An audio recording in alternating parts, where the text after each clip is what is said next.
তৃতীয় দফায় নির্বাচনের মুখোমুখি নারায়ণগঞ্জ সিটি কর্পোরেশন। গত ১০ বছরে একজন অভিভাবকের হাতেই গড়ে উঠেছে এর বেড়ে ওঠা। সময়টা ২০১১-র ৫ মে। নারায়ণগঞ্জ, সিদ্ধিরগঞ্জ ও কদম রসুল পৌরসভা বিলুপ্ত করে একসঙ্গে আত্মপ্রকাশ ঘটে সিটি কর্পোরেশন হিসেবে। প্রথম ভোট অনুষ্ঠিত হয় ২০১১ সালের ৩০ অক্টোবর।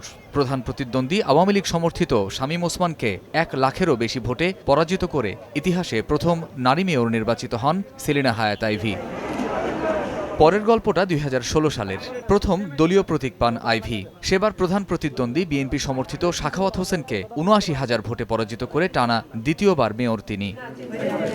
প্রায় ২০ লাখ মানুষের সিটিতে ভোটার ৫,১৭,৩৫৭ জন। পুরুষ ভোটার ২,৫৯,৮৩৪ আর নারী ভোটার ২,৫৭,৫১৯ জন। দুবারের মেয়রকে আবারও চান নাকি নতুন নগরপিতা বেছে নেবেন ২০২২-এর ভোটাররা?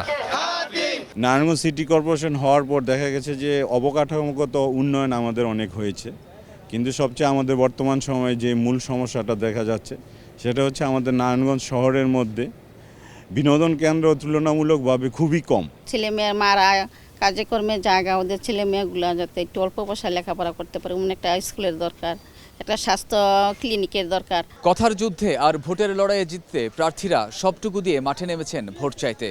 নারায়ণগঞ্জবাসী বলছেন, শুধু ভোটের সময়ে নয়, পরবর্তীতেও পাশে থাকবেন যেই নেতা, তিনিই হবেন আগামীর অভিভাবক।